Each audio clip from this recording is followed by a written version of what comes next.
अस्सलाम वालेकुम। केमिस्ट्री का वो टॉपिक जो देखने में बिल्कुल मुश्किल लगता है, लेकिन अगर उसका कंसेप्ट देख ले तो वो बिल्कुल इजी हो जाता है। जी हाँ, तो आज हम केमिस्ट्री चैप्टर नंबर 1 क्लास 10 का डिस्कस करेंगे, जिसमें हमारे पास टॉपिक है केमिकल इक्विलिब्रियम।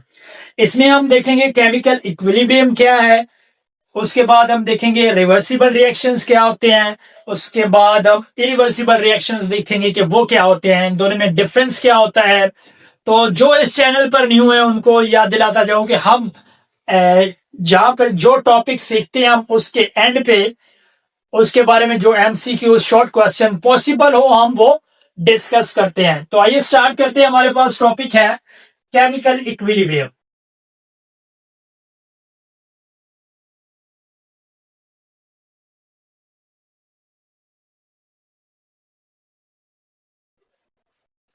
केमिकल इक्विलिब्रियम क्या होता है? केमिकल इक्विलिब्रियम एक रिएक्शन की स्टेट होती है जहां पे रिवर्सिबल रिवर्सिबल रिएक्शन की एक ऐसी स्टेट होती है जहां पे रिवर्स और फॉरवर्ड रिएक्शन दोनों बराबर हो जाता है।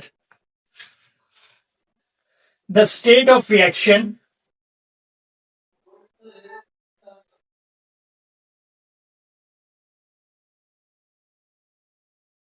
at which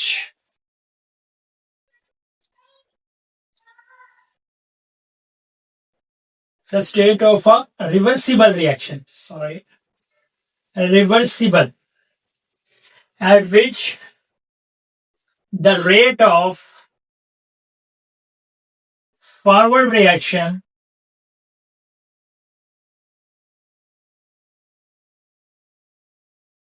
becomes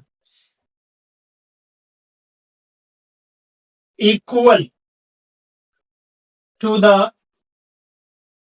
rate of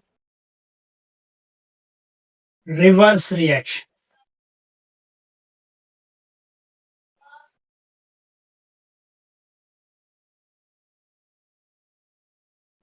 तो ऐसी state chemical equilibrium is the state of reversible reaction at which the rate of forward reaction becomes equal to the rate of reverse reaction is called chemical equilibrium.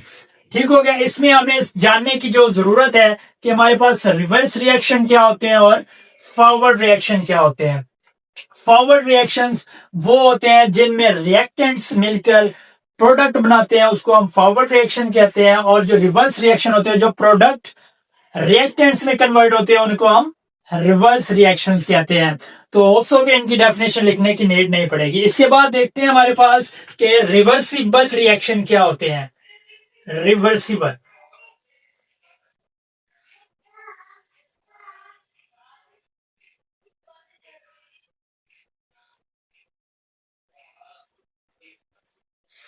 Reversible reactions वो reactions होते हैं जो forward में भी convert हो जाएं और backward reaction भी दे।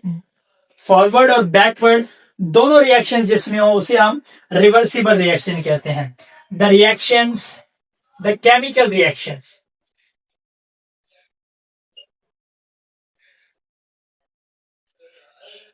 reactions that proceed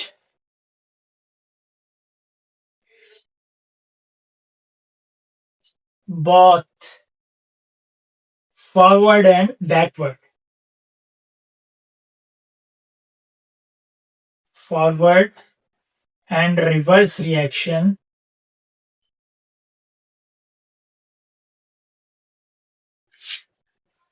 reverse reaction under suitable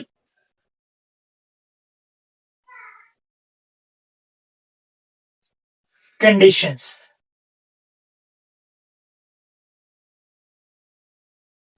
ठीक हो गया। इसमें हम जनरल लेते हैं, इसकी जनरल एग्जांपल है रिएक्शन ए प्लस बी मिला तो वो सी प्लस डी बना, यानी कि ये A plus B C plus D बनेगा और सी प्लस डी जब होगा तो वो ए प्लस बी भी बन जाएगा। इसकी जो सिंबल है वो ये double arrow with one head, ये इसका सिंबल है। इसके बाद हमारे पास है irreversible reaction. Irreversible reaction,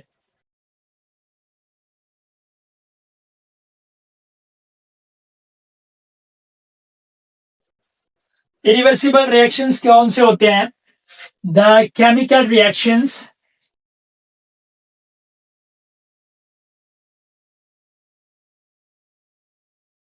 that proceed only forward direction,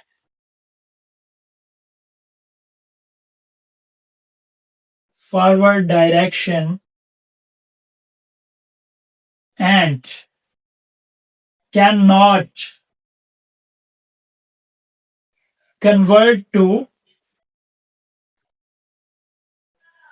reactants under suitable condition.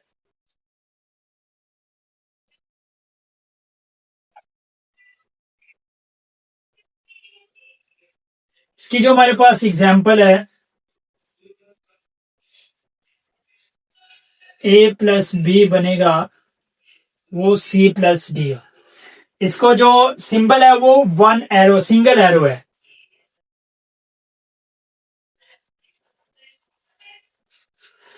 इस एरो का मतलब है कि इरिवर्सिबल रिएक्शन है, इस एरो का मतलब है रिवर्सिबल रिएक्शन है।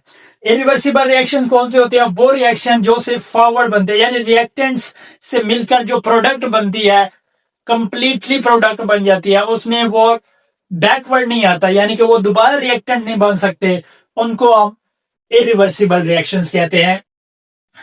अब इनका जो बेसिक है, इसमें जो क्या क्या पूछे जा सकते हैं, इसमें फॉरवर्ड रिएक्शंस के बारे में पूछा जा सकता है। फॉरवर्ड रिएक्शंस कौन से होते हैं?